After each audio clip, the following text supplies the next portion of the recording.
Hi, and welcome to this little series on building with RescriptRelay.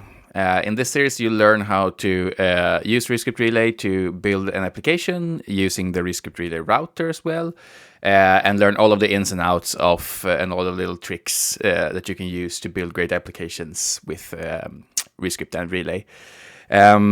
This series is going to be divided into a number of different parts. We're going to try and cover most of the features that are available in RescriptRelay so that you've at least seen them and understand how and when you can use them.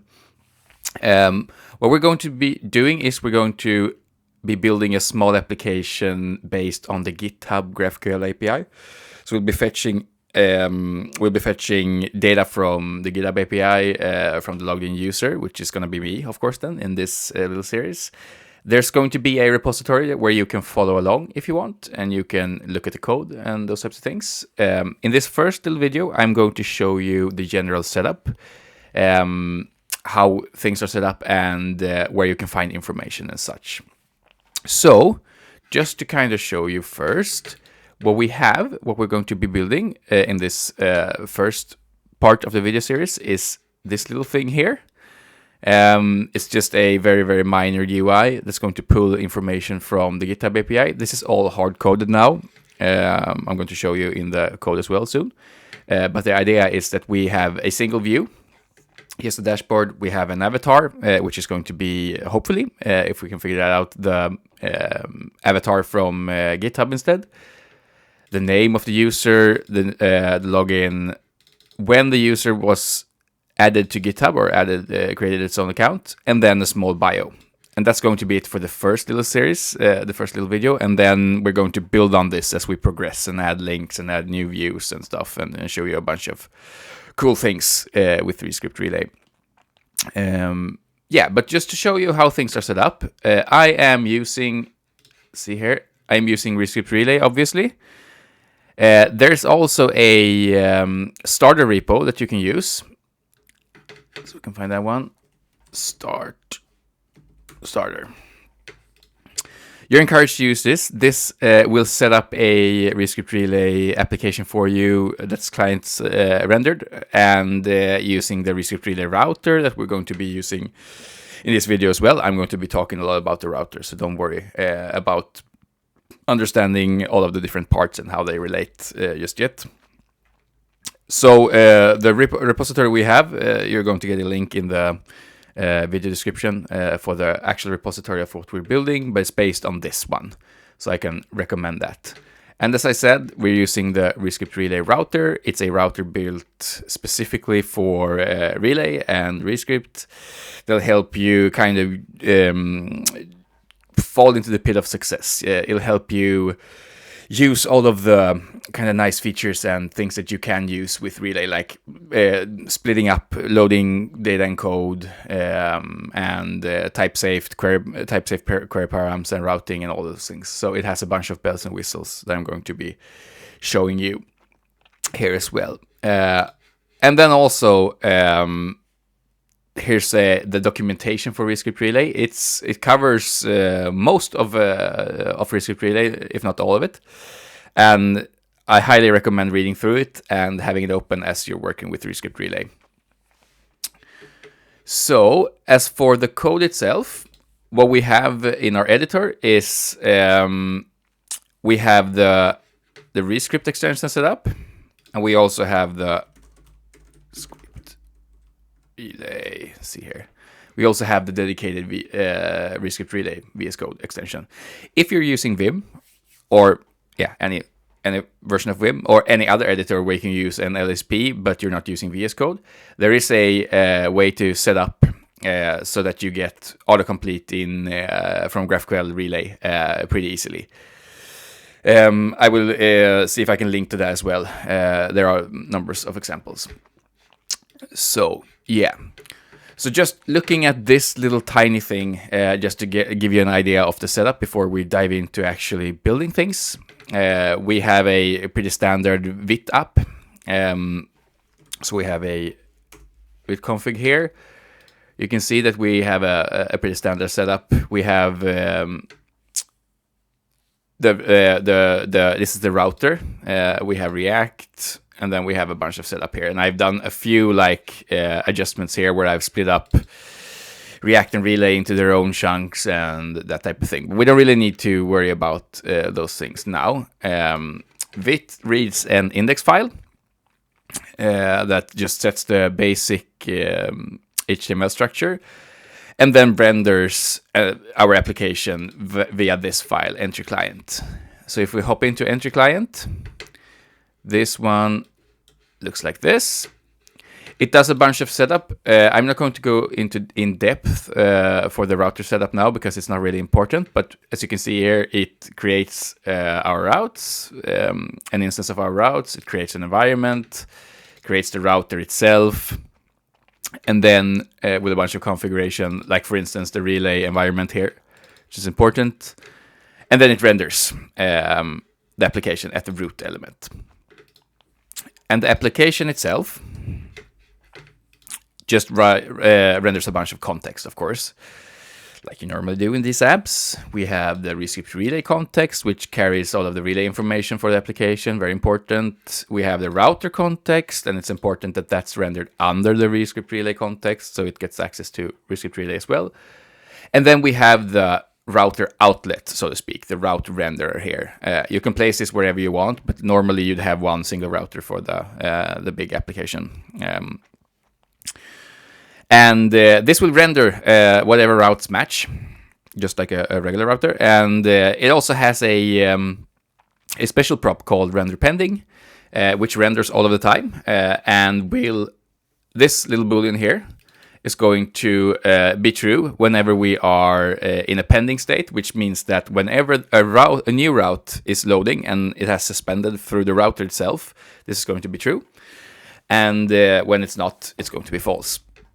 So we have a little pending indicator bar here that helps us just render a small indicator on the top of the application whenever there's a route transition. And it does that after a certain delay, so you can know that if a route hasn't been transitioned to within, I don't know, is it maybe 2 seconds or something like that, 1 second, it'll show a pending indicator bar. And it's a pretty nice thing because that's general for the entire application, so you don't need to worry about this per route, or as you're navigating, you'll always have a fallback loading state if you want.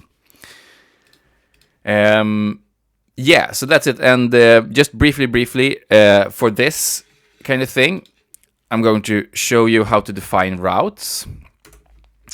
Here's in the RescriptRelay router, you define routes through JSON files, and those JSON files are then used to do a bunch of code generation so that you get type-safe route creators and a bunch of other things that are necessary. So you define routes through this. This is very bare bones. Right now, we're going to extend this, obviously, in the series.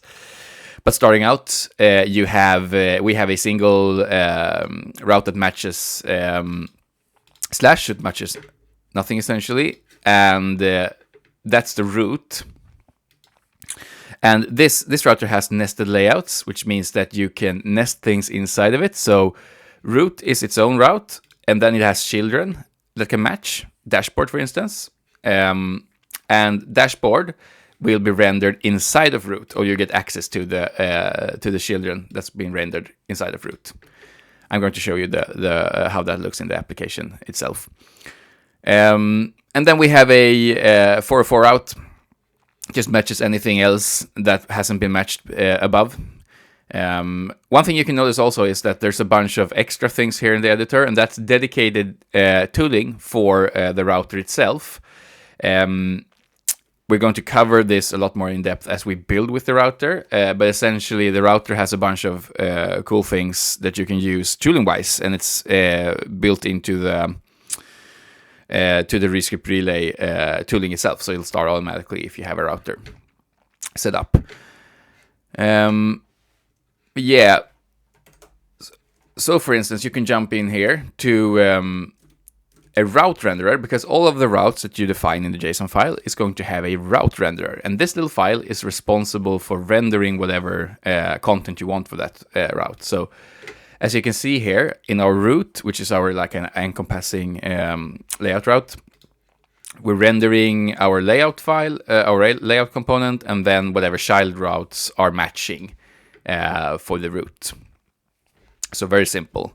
And if we jump into layout, it's just a very basic setup here.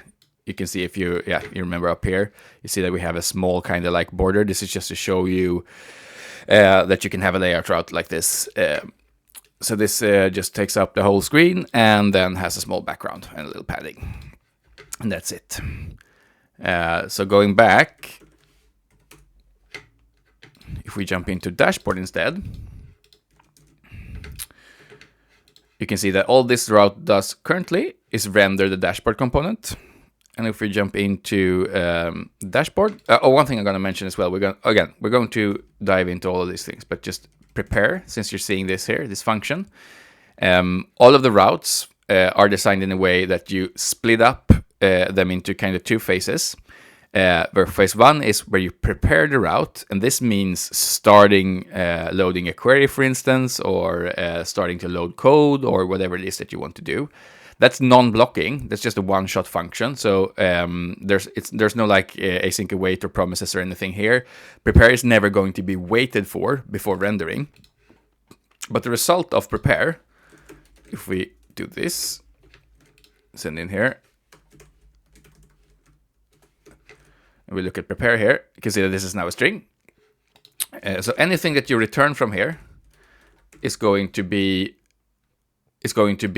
fed to the render function. So this is how you kind of prepare query loading and then feed it into the render function that you then use to render the actual content that you want. Again, we're going to go more in depth into this later on, but just want to show you since you're probably going to see this function and wonder what it is. Okay, so the final thing to show here, just a very, very small thing. This is this entire thing in a single place. We just render an avatar, we render some text, render a badge, and then some more text.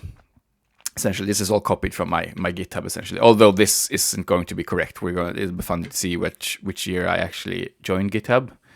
We'll see when we get the actual data from the API. So in the next video, what we're going to be doing is we're going to replace all of this, or rather we're going to render this information, but with actual data coming from the GitHub API. And we'll be doing that in a few different ways to show you some differences and how you can leverage the router to be as efficient as possible. One final note, we have a few like pre-made components like this avatar, for instance, the badge and such. These all come from the Tailwind UI Catalyst UI kit. Oops, can remove that one. Which I've just added here. So I've just copied in avatar, for instance, and I did a bunch of experimentation and changed a few things with this. But essentially, this is a component from the Tailwind UI Catalyst kit. So I've just copy-pasted the raw component in here in JSX, and then I've added a small binding for it. And this is a recommendation. This it's really easy to use UI kits like Catalyst or shadcn and those types of things. Because remember that you don't have to like convert anything. You don't have to take this file and then convert it to Rescript. That's just unnecessary labor. Instead, you can keep the source file and you can add a small binding for it. So when I use this for instance, it's just a regular component. But the backing component is going to be from the Catalyst kit. And it's especially evident if we go into the badge file here. This is this badge over here. And you can see that this is a pretty standard component, but it has a bunch of things. And you know that this one is going to be typed. So what I've done is I've added in my own binding, I've just added a variant for all of the different valid colors. And I can take that one, which makes it nice and typed in this little prop here. You can just go ahead and use whatever you want. Yeah. So I think we'll stop there. That's going to be enough for the setup. Now you've seen kind of the very, very basic setup for... I can actually show you one more thing here. Show you the network just to make sure. What I've done here is I've added the GitHub Access token to my environment. This is obviously not safe to deploy because this is my private kind of thing here. So, but for testing the purposes and doing things locally, this is going to be fine. We have our fetch query function here. It's calling the GitHub API. It's passing in our GitHub token. Then it's checking it and returning the JSON if it works, or otherwise it'll panic if something went wrong for some reason. So very standard, very easy setup. And finally, what do we have running here for everything to work is I run bundev. I use bun. You could use yarn or npm or whatever. But bundev, and that starts all of the things that you need to have running in order for things to work, which is both the RescriptRelay compiler, Vit, and Rescript itself, Rescript compiler. Okay, so let's just go through and make sure there's no other file I've missed here. We have a small utils file that just makes it easy to kind of mash Tailwind classes together. Oh, obviously we're using Tailwind, but you've already noticed that. Oh, probably, yeah, we have a few other. This is the pending indicator bar, for instance. This is a small standard one that I like to use in most of my projects.